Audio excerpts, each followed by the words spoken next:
25년간 철저한 채식주의자로 살았던 자매가 한국 음식을 먹은 후 완전히 다른 인생을 살게 된 놀라운 이야기가 있습니다.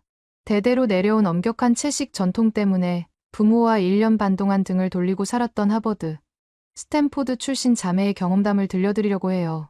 그런 더러운 음식은 우리 집에 가져오지도 말하며 한국 음식을 철저히 금지했던 부모님이 계셨거든요. 1년 반 동안 끝까지 반대했던 부모님은 결국 딸들의 성공 소식을 듣고 용기를 내어 화해를 결심했다고 합니다. 미국 땅을 밟은 이후 단 며칠 만에 보여준 부모님의 반응은 상상도 못했던 것이었어요. 시간이 흐른 뒤에는 부모님 쪽에서 먼저 깜짝 놀랄 제안을 해오셨다고 해요. 평생 채식만 고집했던 부모님의 마음을 완전히 바꿔놓은 것은 과연 무엇이었을까요? 이제 이 자매의 놀라운 경험담을 함께 만나보시죠. 안녕하세요. 제가 오늘 들려드릴 이야기는 정말 믿기 어려우실 수도 있습니다. 29살의 저 에밀리와 26살 동생 소피아가 어떻게 인생 최악의 바닥에서 완전히 다른 삶을 찾게 되었는지에 대한 이야기예요. 저희는 미국 캘리포니아 베벌리힐스의 대저택에서 자랐어요. 아버지 리처드는 로스앤젤레스에서 가장 유명한 대형 로펌의 파트너 변호사였고, 어머니 헬렌은 웨스트 할리우드에서 현대미술 갤러리를 운영하고 있었습니다. 집은 정말 컸어요. 수영장이 있는 정원의 차고에는 벤츠와 테슬라가 나란히 서 있었죠. 겉으로 보기엔 누구나 부러워할 완벽한 상류층 가정이었습니다. 하지만 우리 집에는 남들이 절대 모르는 철칙이 하나 있었어요. 바로 대대로 내려온 극도로 엄격한 채식주의였습니다. 할아버지 세대부터 시작된 전통이라며 아버지는 고기는 물론이고 생선, 달걀, 우유, 치즈까지 모든 동물성 식품을 철저히 금지했어요. 동물을 죽여서 먹는 것은 야만적인 행위다. 우리는 문명인이어야 한다. 아버지가 항상 하시던 말씀이었습니다. 어릴 때부터 세뇌당하다시피 자란 저희는 친구들이 맥도날드 햄버거를 먹을 때도 항상 샐러드만 주문했어요. 학교 급식 시간이 정말 고통스러웠습니다. 다른 아이들은 피자나 치킨 너겟을 먹는데 저희는 엄마가 싸준 당근 스틱과 브로콜리만 먹어야 했거든요. 생일 파티에 초대받아도 케이크는 구경만 하고 집에서 미리 만든 비건 머핀을 가져가야 했어요. 친구들이 왜 케이크 안 먹어? 하고 물으면 우리는 동물성 재료가 들어간 건 못 먹어라고 대답해야 했습니다. 그때마다 정말 위축되고 창피했어요. 그렇게 자란 저는 하버드 경영학과를, 소피아는 스탠포드 미술사학과를 졸업했습니다. 부모님은 당연히 저희가 졸업하자마자 좋은 회사에 취업할 거라고 확신하고 계셨어요. 하버드와 스탠포드를 나왔는데 취업이 안 될 리가 있냐고 하시면서요. 하지만 현실은 전혀 달랐습니다. 면접을 봐도 자꾸만 떨어졌어요. 집중력이 떨어져서 면접관의 질문에 제대로 대답하지 못했고, 항상 피곤해서 활기찬 모습을 보여드리기 어려웠거든요. 졸업 후 1년이 지나도록 취업에 실패하자 부모님의 잔소리는 날이 갈수록 매서워졌습니다. 명문대를 나와서 집에서 빈둥거리기만 하냐. 아침마다 들리는 아버지의 목소리는 정말 날카로웠어요. 우리가 교육비로 얼마나 썼는데 하버드 등록금이 얼마인 줄 아냐. 어머니도 매일같이 비꼬는 말씀을 하셨습니다. 다른 집 애들은 다 취업했는데 우리 딸들만 이 모양이네. 하지만 정말 심각한 문제는 따로 있었어요. 바로 저희 건강 상태였습니다. 어릴 때부터 계속 원인 모를 피로감에 시달렸거든요. 저는 특히 만성 두통과 심한 불면증 때문에 고생했습니다. 밤마다 머리가 지끈지끈 아파서 새벽 3시, 4시까지 뒤척이다가 겨우 잠들곤 했어요. 아침에 일어나면 머리가 무겁고 온몸이 납덩이처럼 무거웠습니다. 소피아는 극심한 빈혈과 무기력증으로 더 심각했어요. 2층 계단을 올라가기만 해도 숨이 차서 헐떡거렸고 조금만 서 있어도 어지럽다며 주저앉곤 했습니다. 언니, 나 왜 이렇게 힘이 없을까? 다른 사람들은 다 멀쩡한데 우리만 이상한 것 같아라고 하면서 자주 울기도 했어요. 병원을 전전했지만 의사들은 항상 똑같은 진단만 내렸습니다. 스트레스성이에요. 취업 걱정 때문인 것 같네요. 젊은 나이에 무슨 큰 병이 있겠어요. 혈액 검사를 해봐도 정상 범위 내라는 말만 돌아왔죠. 한 의사는 정신과 상담을 받아보세요라고 하기도 했어요. 비타민 보충제도 먹어보고 운동도 해보고 명상도 해봤지만 아무 소용없었습니다. 몸은 나날이 더 무기력해져 갔고 우울감도 점점 심해졌어요. 거울을 보면 창백한 얼굴에 다크서클이 짙게 깔려 있었고 머리카락도 윤기를 잃고 푸석푸석해졌습니다. 그러던 중 결정적인 순간이 왔어요. 졸업 후 1년 반이 지난 어느 일요일 오후였습니다. 아버지가 거실 소파에 저희를 불러 앉히시더니 정말 차갑게 말씀하셨어요. 에밀리, 소피아, 내가 마지막으로 경고한다. 1년 안에 취업 못하면 이 집에서 나가라. 더 이상 백수들 먹여 살릴 생각 없다. 그 말을 들었을 때 머리가 하얘졌어요. 심장이 쿵쾅거리면서 숨이 막혔습니다. 어머니는 옆에서 고개를 돌리며 나도 이제 지겨워 죽겠다고 중얼거리셨어요. 아빠, 저희가 노력 안 하는 게 아니에요. 정말 면접도 많이 받고. 제가 떨리는 목소리로 변명하려 했지만 아버지는 손을 저으셨습니다. 변명 그만해. 다른 집 애들은 다 잘만 취업하던데 너희만 특별히 부족한 게 아니라면 게으른 거 아니냐? 소피아가 울먹이며 말했어요. 아빠, 저희도 왜 이렇게 몸이 안 좋은지 모르겠어요. 병원에서도 원인을 못 찾겠다고. 핑계 대지 마. 건강한 사람들도 다 힘들어하면서 일하는 거야. 그날 밤, 소피아와 함께 방에 들어가서 서로 안고 울었어요. 언니, 우리 정말 어떻게 살아야 할까? 집에서 쫓겨나면 어디로 가지? 소피아의 목소리에는 절망감이 가득했습니다. 모르겠어. 이렇게 매일 아프고 무기력한데 어떻게 취업을 해? 면접 볼 때마다 머리가 아파서 집중도 안 되는데. 그날 밤도 역시 잠이 오지 않았어요. 머리가 지끈거려서 침대에 누워있을 수가 없었습니다. 소피아는 어지럽다며 화장실에서 토하고 있었고요. 정말 막막했어요. 거실로 나가서 핸드폰을 보다가 우연히 충격적인 기사를 발견했어요. 저희가 그동안 롤모델로 삼았던 유명한 비건 유튜버 로바나의 이야기였습니다. 6년간 완전 채식 영상을 올리며 250만 구독자를 보유한 초대형 채식 홍보대사였는데 최근 인도네시아 여행 영상에서 생선을 먹는 장면이 포착되어 엄청난 논란이 되고 있었어요. 로바나가 직접 올린 사과 영상을 보고 정말 충격을 받았습니다. 그녀는 울면서 고백했어요. 사실 저는 지난 2달간 의사의 권유로 달걀과 생선을 먹기 시작했어요. 생리불순과 만성적인 빈혈, 갑상선 호르몬 불균형, 여성 호르몬이 폐경 수준까지 떨어졌거든요. 소피아야. 저는 소피아를 급하게 불렀어요. 화장실에서 나온 소피아가 제 옆에 앉아서 영상을 보기 시작했습니다. 언니, 이 사람 우리가 좋아했던 그 유튜버잖아. 소피아의 얼굴이 점점 굳어갔어요. 댓글창을 보니 더 충격적이었어요. 로바나의 추종자들이 분노하고 있었지만 그보다 더 놀라운 건 비슷한 경험을 한 사람들의 댓글이었어요. 저도 완전 채식 3년 하다가 생리가 완전히 멈췄어요. 빈혈이 너무 심해져서. 결국 포기했습니다. 그런데 그 중에서 한 댓글이 눈에 띄었어요. 저는 한국에서 유학하면서 한식을 먹고 완전히 건강해졌어요. 특히 삼겹살 먹고 나서 몇 년간 고생했던 빈혈이 사라졌습니다. 언니, 이거 봐. 소피아가 손가락으로 화면을 가리켰어요. 더 많은 댓글들이 이어졌어요. 한국 음식 진짜 좋아요. 김치, 된장찌개, 갈비, 영양 균형이 완벽해요. 저도 서울에서 1년 살면서 몸이 완전히 달라졌어요. 저희는 급하게 한국 음식 관련 영상들을 찾기 시작했어요.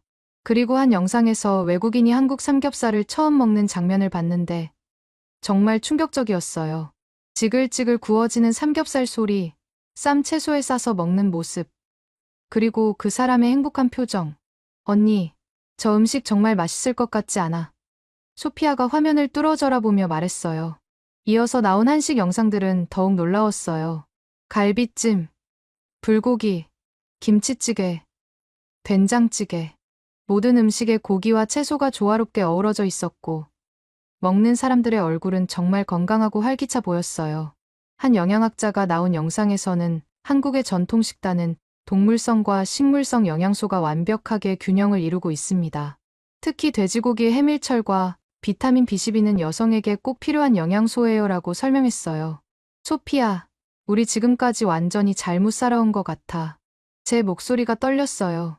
그 순간 소피아가 갑자기 눈을 반짝이며 말했어요. 언니, 우리 한국 가보자. 뭐, 진짜로. 로바나도 결국 동물성 식품 먹고 건강해졌잖아. 우리도 한국 가서 저런 음식들 먹어보자. 더 이상 이렇게 아프게 살 수는 없어. 삼겹살이 구워지는 영상을 다시 보니 정말 군침이 돌았어요. 평생 고기를 먹어본 적이 없는데도 왠지 모르게 끌렸습니다. 하지만 아빠가 알면, 언니, 우리가 건강해지는 게 더 중요하잖아. 나중에 결과를 보여드리면 아빠도 이해하실 거야. 다음 날 새벽, 저희는 충동적으로 한국행 항공편을 예약했어요.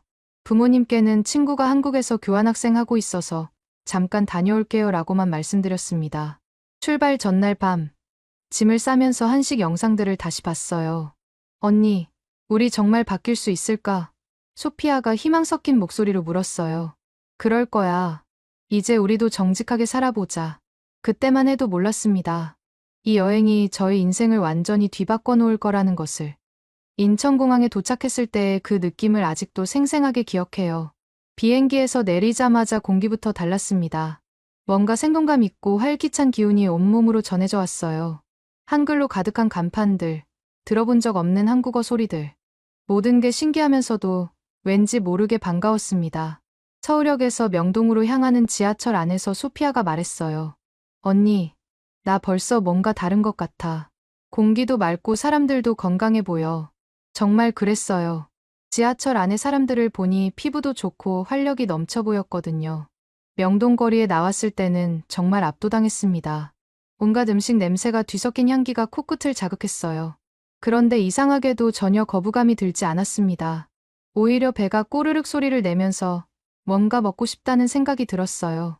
25년간 채식만 해온 제가 고기 냄새에 끓인다는 게 믿어지지 않았습니다. 언니, 저기 봐. 삼겹살집이야. 소피아가 한식당을 가리켰어요. 유리창 너머로 지글지글 구워지는 고기와 연기가 모락모락 피어오르는 모습이 보였습니다. 그 순간 정말 이상한 끌림을 느꼈어요. 용기를 내서 들어간 삼겹살집에서 우리의 운명적인 만남이 시작되었어요. 사장님이신 박민수 씨가 정말 친절하게 맞아주셨습니다. 45살 정도로 보이는 분이었는데 온화한 미소로 저희를 반겨주셨어요. 외국분들이네요? 처음 오셨어요. 사장님이 물어보셨습니다. 네, 미국에서 왔어요. 근데 사실 저희가 지금까지 채식만 해와서 제가 조심스럽게 말했어요. 그러자 사장님이 이해한다는 듯이 고개를 끄덕이셨어요. 아, 그러시구나. 그런데 한국에서는 돼지고기가 기력을 보충해주는 보양식이에요. 특히 젊은 분들에게 좋거든요. 한 번만 시도해보세요. 사장님이 가장 부드러운 부위로 골라서 구워주셨어요. 처음 한 점을 입에 넣었을 때 그 충격을 어떻게 표현해야 할까요? 정말 입 안에서 살살 녹으면서 지금까지 경험해보지 못한 감칠맛이 퍼져나갔어요. 그런데 더 놀라운 건 쌈장이었습니다. 된장 베이스의 진한 맛에 마늘과 고추의 알싸함이 어우러져 삼겹살과 함께 먹으니 정말 환상적이었어요. 이 쌈장이 뭐예요? 소피아가 감탄하며 물었습니다. 아, 우리 집 비법 쌈장이에요. 된장에 고추장, 마늘, 참기름 넣고 우리 어머니가 직접 만드신 거거든요. 사장님이 자랑스럽게 말씀하셨어요. 그날 밤 숙소로 돌아와서 잠자리에 들었는데 정말 신기한 일이 일어났어요. 평소 같으면 머리가 아파서 새벽까지 뒤척였을 텐데 그날은 금세 깊은 잠에 빠져들었습니다. 다음 날 아침에 일어났을 때 더욱 놀라웠어요. 10년간 저를 괴롭혔던 만성 두통이 사라져 있었거든요. 소피아는 더욱 극적인 변화를 보였습니다. 사흘 후부터 얼굴에 혈색이 돌기 시작했고 평소 조금만 걸어도 숨이 찼는데 계단을 올라가도 전혀 힘들지 않아 했어요. 박민수 사장님이 저희 변화를 보시고는 정말 기뻐하셨어요. 역시 우리 음식이 보양식이라니까요. 우리 어머니도 만나보세요. 한식에 대해 정말 많이 아시거든요. 그래서 사장님의 어머니이신 박영희 할머니를 만나게 되었어요. 70살이신데도 정말 건강하고 활기차셨습니다. 할머니를 처음 봤을 때 정말 놀랐어요. 나이에 비해 너무 젊어 보이시고 피부도 윤기가 흘렀거든요. 얘들아, 우리나라에는 약식동원이라는 말이 있어. 음식이 곧 약이라는 뜻이야. 할머니가 따뜻한 미소로 말씀하셨어요. 채소만 먹으면 몸이 차가워져. 고기도 함께 먹어야 균형이 맞는 거지. 할머니는 된장찌개를 끓여주시면서 계속 설명하셨습니다. 된장에는 식물성 단백질이 들어있고 돼지고기에는 동물성 단백질이 있어. 이 둘이 만나면 완전한 영양소가 되는 거야. 그래서 우리 조상들이 똑똑했던 거지. 할머니의 된장찌개는 정말 특별했어요. 진한 된장 국물에 돼지고기와 두부, 각종 채소가 들어가 있었는데 한 숟가락 떠먹는 순간 온몸이 따뜻해지는 느낌이었습니다. 할머니, 어떻게 이렇게 건강하세요? 제가 궁금해서 물었어요. 평생 이렇게 먹어서 그렇지. 고기도 먹고 채소도 먹고 김치로 유산균도 섭취하고 우리 음식은 완전 식품이야. 할머니가 웃으시며 대답하셨습니다. 할머니의 권유로 저희는 서울뿐만 아니라 다른 지역의 음식도 체험해보기로 했어요. 먼저 부산으로 가서 돼지국밥을 먹었는데 뜨거운 국물과 함께 들어간 돼지고기가 온몸을 따뜻하게 해주었어요. 특히 새벽에 해장으로 먹은 돼지국밥은 정말 속이 시원해지면서 하루 종일 기운이 넘쳤습니다. 전주에서는 비빔밥을 먹었어요. 고추장의 매콤함과 각종 나물의 조화가 정말 환상적이었습니다. 처음에는 고추장이 너무 매울까봐 걱정했는데 오히려 식욕을 돋우면서 소화도 잘 되는 것 같았어요. 제주도에서 맛본 흑돼지는 또 다른 차원의 맛이었어요. 일반 삼겹살보다 더 진한 맛과 쫄깃한 식감이 정말 인상적이었습니다. 제주도의 신선한 공기와 함께 먹으니 더욱 맛있었어요. 이렇게 한 달 동안 한국 각지를 돌아다니면서 저희는 완전히 다른 사람이 되어 있었습니다. 저는 머리가 맑아져서 집중력이 크게 향상되었고 소피아는 빈혈이 완전히 사라져서 하루 종일 활동해도 피곤하지 않았어요. 그 과정에서 특별한 만남들도 있었습니다. 강남의 한 카페에서 우연히 옆 테이블에 앉은 분과 대화를 나누게 되었는데 그분이 바로 김준호 씨였어요. 스타트업 CEO로 일하시는 32살의 멋진 분이었습니다. 한국 음식 어떠세요? 준호 씨가 저희가 외국인인 걸 알고 친근하게 물어보셨어요. 정말 놀라워요. 저희가 한국 음식으로 건강을 되찾았거든요. 제가 지난 한 달간의 변화를 설명해 드렸어요. 정말 신기한 이야기네요. 음식의 힘이 이렇게 클 줄은 몰랐어요. 준호 씨가 진심 어린 표정으로 말씀하셨습니다. 그날부터 자주 만나 뵙게 되면서 한국 문화에 대해 더 많이 배울 수 있었어요. 소피아는 홍대의 한 요리 클래스에 참여했다가 이현우라는 요리사를 만났어요. 28살에 정말 실력 있는 셰프였는데 소피아가 한국 음식으로 건강해진 이야기를 하니까 깊이 감동받으셨다고 해요. 외국에서 온 분이 우리 음식의 진정한 가치를 알아봐 주니까 정말 기뻐요. 현우 씨가 소피아에게 직접 김치찌개와 불고기 만드는 법을 가르쳐 주셨대요. 2달째가 되었을 때는 정말 기적 같은 변화들이 계속 일어났습니다. 소피아의 생리도 정상적으로 돌아왔고 제 불면증도 완전히 사라졌어요. 무엇보다 정신적으로 안정되고 행복해졌습니다. 하지만 시간은 빨리 흘러갔고 결국 미국으로 돌아가야 할 때가 다가왔어요. 마지막 날 밤, 박영희 할머니께서 저희를 위해 특별한 저녁을 준비해 주셨습니다. 얘들아, 미국 가서도 잊지 말거라. 음식은 단순히 배를 채우는 게 아니야. 마음과 몸을 치유하는 거란다. 할머니의 말씀에 눈물이 났어요. 준호 씨와 현우 씨도 공항까지 배웅 나와주셨어요. 꼭 다시 만나요라며 아쉬워하는 그들을 보니 정말 마음이 아팠습니다. 비행기 안에서 소피아와 이야기했어요. 언니, 우리 정말 달라진 거 맞지? 응. 완전히 달라졌어. 이제 어떡하지? 집에 가면 다시 예전으로 돌아가야 하는데. 그때만 해도 몰랐어요. 정말 큰 시련이 기다리고 있다는 것을. 로스앤젤레스 공항에 내린 순간부터 뭔가 이상했어요. 한국에서의 3달이 꿈이었던 것처럼 느껴졌습니다. 공항 로비의 형광등 불빛도 차갑게 느껴지고 사람들의 표정도 어딘지 무기력해 보였어요. 그동안 한국에서 느꼈던 활기찬 에너지와는 완전히 달랐습니다. 집으로 돌아가는 차 안에서 소피아가 조용히 말했어요. 언니, 여기 공기가 왜 이렇게 무거워? 저도 같은 생각이었어요. 한국에서는 매일 아침이 기대되고 활력이 넘쳤는데 다시 로스앤젤레스에 돌아오니 예전의 그 우울한 기분이 슬슬 되살아나는 것 같았습니다. 집에 도착하자마자 부모님이 저희를 맞아주셨어요. 하지만 반가운 인사는 잠깐이었습니다. 여행은 재미있었니? 어머니가 물으셨지만 그 표정에서는 별로 관심이 없다는 게 느껴졌어요. 네, 정말 좋았어요. 특히 한국 음식이. 제가 말하려고 하자 아버지가 손을 저으셨습니다. 그런 얘기는 됐고 이제 취업 준비나 제대로 해라. 놀러 다닌다고 달라진 게 뭐가 있냐. 그날 저녁 식사 시간이 정말 고통스러웠어요. 어머니가 준비해 주신 채식 요리들을 보니 갑자기 식욕이 떨어졌습니다. 한국에서 먹었던 삼겹살, 된장찌개, 김치의 맛이 생각나면서 입맛이 돌지 않았어요. 왜 안 먹어? 몸에 좋은 건데. 아버지가 언짢은 표정으로 말씀하셨습니다. 아니에요. 그냥 아직 시차 적응이. 저는 거짓말을 했어요. 정말로는 한국 음식이 그리웠거든요. 며칠 후 소피아가 몰래 한국에서 가져온 김치를 꺼내 먹자고 제안했어요. 냉장고 깊숙한 곳에 숨겨둔 작은 통을 꺼내서 둘이 조심스럽게 맛봤습니다. 그 순간 한국에서의 기억들이 생생하게 되살아났어요. 언니, 이 맛이야. 이게 우리가 그리워했던 그 맛. 소피아의 눈에 눈물이 글썽였습니다. 하지만 기쁨도 잠깐이었어요. 마침 냉장고에서 뭔가를 꺼내려던 어머니가 저희를 발견하신 거예요. 이게 뭐야? 이런 더러운 음식을 집에 가져와. 어머니의 목소리가 날카로웠습니다. 엄마, 이건 김치라고 해서 한국의 전통 발효식품이에요. 정말 몸에 좋거든요. 소피아가 설명하려 했지만 어머니는 들으려 하지 않으셨어요. 그런 더러운 음식 당장 버려. 우리 집에서 그런 걸 먹을 생각하지도 마라. 그날 밤 아버지까지 나서서 저희를 불러 앉히셨어요. 너희가 한국에서 무슨 음식을 먹었는지는 모르겠지만 이 집에서는 절대 그런 음식 먹는 거 금지다. 우리 가문의 전통을 잊었느냐? 정말 막막했어요. 한국에서 건강해진 경험을 설명해드리고 싶었지만 부모님은 아예 들으려 하지 않으셨거든요. 더 큰 문제는 저희 몸이 변화였어요. 한국 음식을 끊고 다시 채식으로 돌아간 지 일주일도 안 되어서 예전 증상들이 하나둘씩 돌아오기 시작했습니다.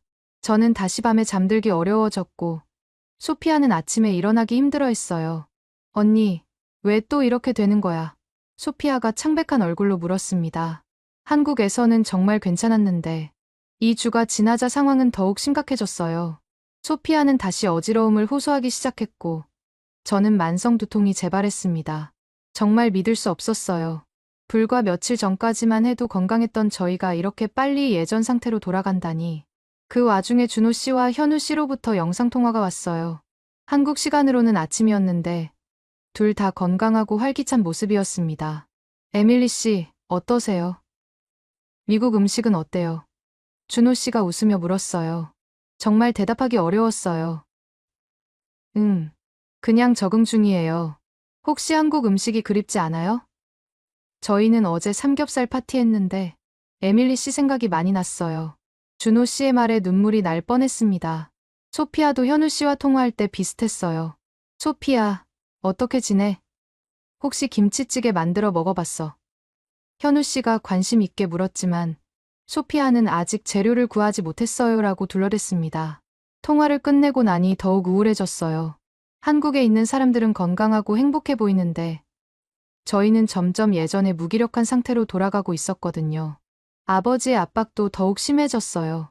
한국 놀러 다닌다고 달라진 게 뭐가 있냐? 여전히 집에서 빈둥거리면서 취업도 안 하고.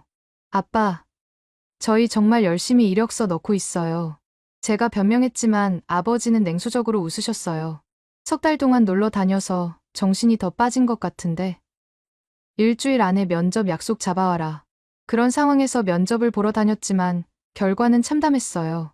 집중력이 떨어져서 면접관의 질문에 제대로 대답하지 못했고 몸이 무기력해서 활기찬 모습을 보여드리기 어려웠습니다. 한국에서의 그 건강하고 자신감 넘쳤던 모습은 온데간데 없었어요. 정말 절망적이었어요. 한국에서 찾았던 희망이 다시 사라져가고 있었거든요. 소피아와 저는 매일 밤 서로를 위로하며 울었습니다. 언니, 우리 정말 어떻게 해야 할까? 이대로 계속 아프게 살아야 하는 건가? 소피아의 목소리에는 절망감이 가득했어요. 한 달이 지나자 상황은 최악이 되었습니다. 소피아의 빈혈이 심해져서 계단을 오르기도 힘들어했고 저는 두통 때문에 하루 종일 침대에 누워있는 날이 많아졌어요. 그런데 결정적인 사건이 일어났습니다. 어느 날 아침, 소피아가 화장실에서 쓰러진 거예요.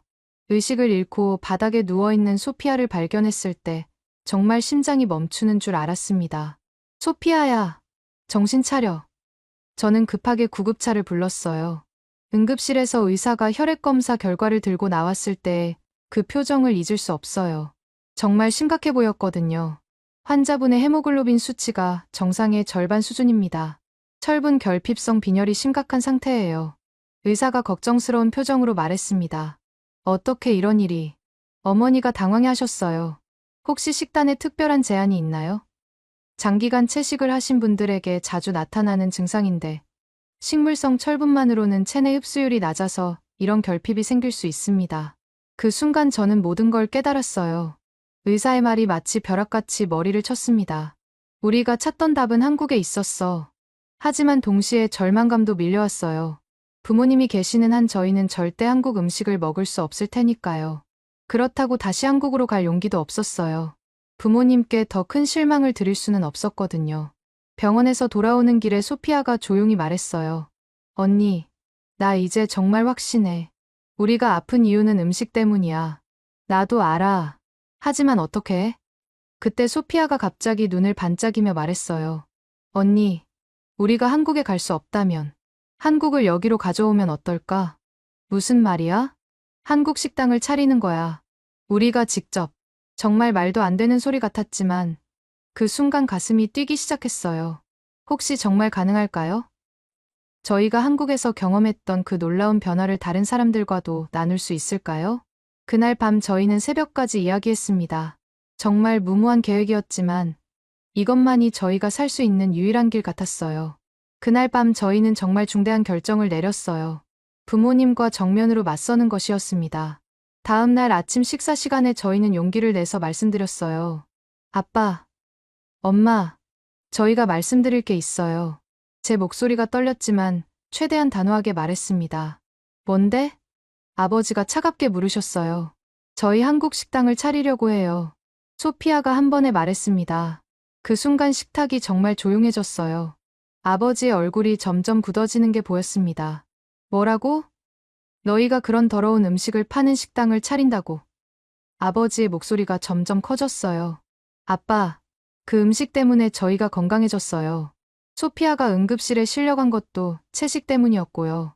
저는 모든 걸 설명해 드리려 했습니다. 하지만 아버지는 들으려 하지 않으셨어요. 당장 그런 생각 접어라. 우리 가문의 전통을 배신하는 거냐? 그때 저는 평생 해보지 못했던 말을 했어요. 아빠, 저희는 이제 아빠의 허락을 구하지 않을 거예요. 저희 인생은 저희가 결정할게요. 정말 폭풍 같은 가족 회의가 이어졌습니다. 아버지는 집에서 나가라. 유산도 기대하지 마라며 화를 내셨고, 어머니는 우리가 어떻게 키웠는데 이런 배은망덕한 짓을 하느냐며 울기까지 하셨어요. 하지만 저희 마음은 이미 정해져 있었어요. 그날 밤 저희는 조용히 짐을 챙겨서 집을 나왔습니다. 정말 무서웠지만 동시에 자유로운 느낌이었어요. 로스앤젤레스 코리아타운의 작은 원룸을 구해서 둘이 살기 시작했어요. 그동안 모아둔 용돈으로 겨우 한 달치 집세를 낼 수 있었습니다. 정말 막막했지만 포기할 수는 없었어요. 첫 번째로 한 일은 한국 음식을 먹는 것이었어요. 근처 삼겹살집에 가서 오랜만에 고기를 먹었는데 정말 눈물이 날 뻔했습니다. 몸이 다시 살아나는 느낌이었어요. 다음 날부터 본격적으로 식당 창업 준비를 시작했습니다. 먼저 코리아타운의 여러 식당들을 돌아다니며 시장 조사를 했어요. 대부분의 식당들이 한국 사람들만을 대상으로 하고 있어서 외국인들에게 한국 음식의 진짜 매력을 전달할 기회가 있다고 생각했습니다. 가장 큰 문제는 자금이었어요. 식당을 차리려면 최소한 5만 달러는 필요했는데 저희에게는 그런 돈이 없었거든요. 하지만 하버드와 스탠포드 졸업장이 있어서 창업 대출을 알아보기로 했어요. 은행에 가서 사업계획서를 제출했을 때 대출 담당자가 정말 관심을 보였어요. 명문대를 졸업한 자매가 한국 식당을 차린다는 스토리가 정말 독특하네요. 게다가 건강을 되찾은 경험담까지 있으니 마케팅 포인트가 확실하고요. 마침 시에서 젊은 창업자들을 위한 저금리 대출 프로그램이 있어서 그것을 활용할 수 있었어요. 정말 운이 좋았습니다. 준호 씨와 현우 씨에게도 연락했어요. 저희가 식당을 차리기로 했다고 말하니까 정말 기뻐하면서 응원해 주셨어요. 에밀리 씨, 정말 대단해요. 그런데 혼자 하기엔 너무 큰일이네요. 준호 씨가 걱정스러운 표정으로 말씀하셨어요.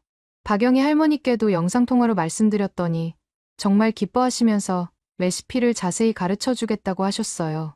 얘들아, 할머니가 비법 레시피 다 알려줄게.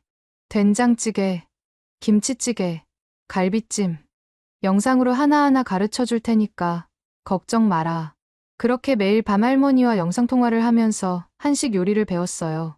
할머니는 정말 자세히 가르쳐 주셨습니다. 마늘은 이만큼 넣고 된장은 국물 맛을 보면서 조절해야 해. 소피아가 요리 담당이라 열심히 배웠어요. 한 달 후 정말 놀라운 일이 일어났어요. 준호 씨가 갑자기 미국에 온다고 연락이 온 거예요. 에밀리 씨, 저 지금 인천공항이에요. 몇 시간 후에 로스앤젤레스에 도착해요.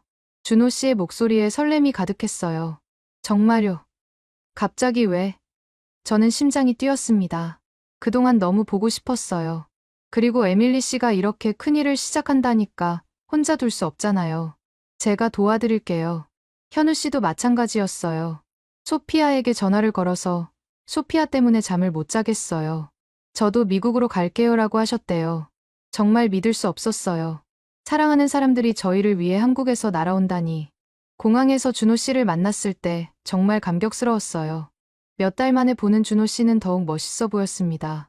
에밀리 씨, 정말 많이 보고 싶었어요. 준호 씨가 저를 꼭 안아주시는데 눈물이 났어요.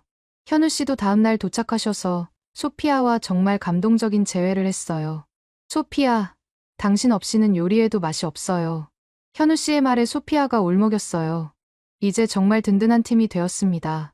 준호 씨는 경영과 마케팅을 도와주시고 현우 씨는 요리를 담당해 주셨어요. 저는 전체적인 기획과 서비스를 맡았고 소피아는 인테리어와 분위기 연출을 했습니다. 드디어 서울 시스터즈 코리안 바비큐를 오픈하게 되었어요. 위치는 코리아타운의 작은 가게였지만 소피아가 정말 예쁘게 꾸며놓았습니다. 한국의 전통미와 현대적 감각이 조화된 인테리어였어요. 가장 중요한 건 저희만의 스토리텔링이었어요. 메뉴판에 25년간 채식주의자였던 자매가 한국 음식으로 건강을 되찾은 이야기를 적어놓고 각 메뉴의 영양학적 효능도 설명했습니다. 오픈 첫날부터 반응이 폭발적이었어요. 로컬 신문에서 하버드, 스탠포드 졸업생이 차린 특별한 한국 식당이라고 소개해 주었거든요. 특히 저희 건강 회복 스토리에 많은 사람들이 관심을 보였어요. 한 달 만에 예약이 일주일씩 밀릴 정도로 인기가 많아졌어요. 특히 저희와 비슷한 상황의 사람들이 많이 찾아왔습니다.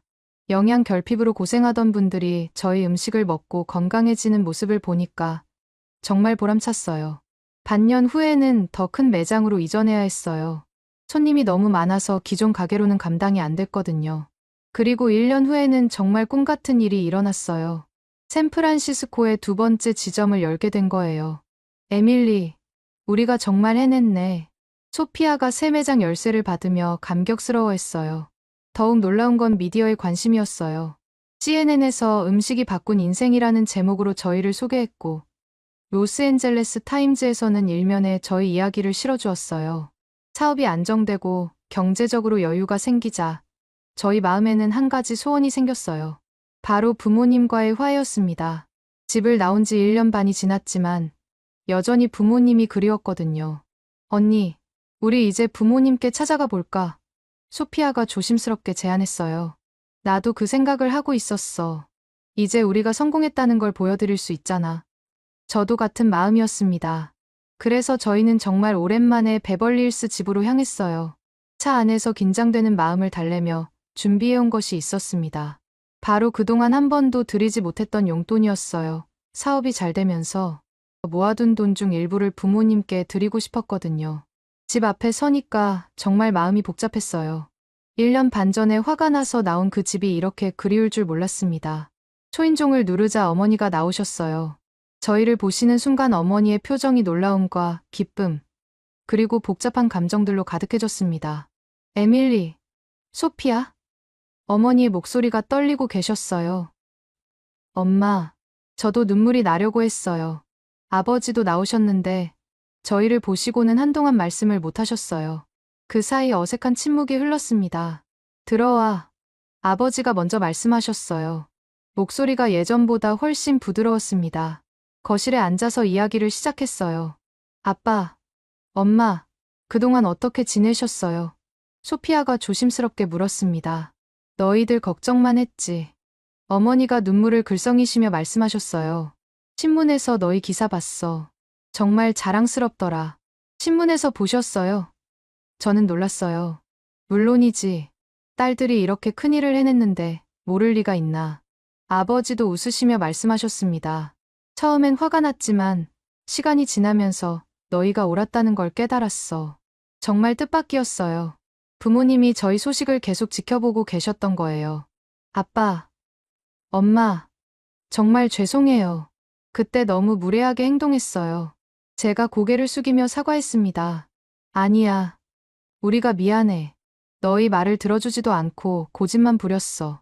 아버지가 손을 저으시며 말씀하셨어요. 그때 저희는 준비해온 봉투를 꺼냈어요. 아빠, 엄마, 이거 받으세요. 그동안 한 번도 용돈 드리지 못해서 죄송했어요. 이게 뭐야? 어머니가 봉투를 보시며 물으셨어요. 저희가 벌어서 모은 돈이에요. 정말 조금이지만 그동안 키워주신 은혜에 조금이라도 보답하고 싶어서요. 소피아가 설명했습니다. 아버지와 어머니가 봉투를 여시고는 정말 놀라셨어요. 생각보다 큰 금액이었거든요. 이렇게 많은 돈을 어떻게? 아버지의 목소리가 떨리셨어요. 저희 식당이 정말 잘 돼요. 두 번째 지점도 열었고요. 이제 정말 안정적으로 수익이 나와서 부모님께 용돈을 드릴 수 있게 됐어요. 제가 자랑스럽게 말했어요. 그 순간 어머니가 눈물을 터뜨리셨어요. 우리 딸들이 이렇게 훌륭하게 자랐구나. 정말 자랑스러워. 아버지도 감격스러워하시며 말씀하셨어요. 내가 정말 바보였어. 너희들의 꿈을 이해하지 못했어. 미안하다. 아빠, 이제 됐어요. 저희도 많이 배웠어요. 소피아가 아버지의 손을 잡으며 말했습니다. 그날 저녁 정말 오랜만에 가족이 함께 식사를 했어요.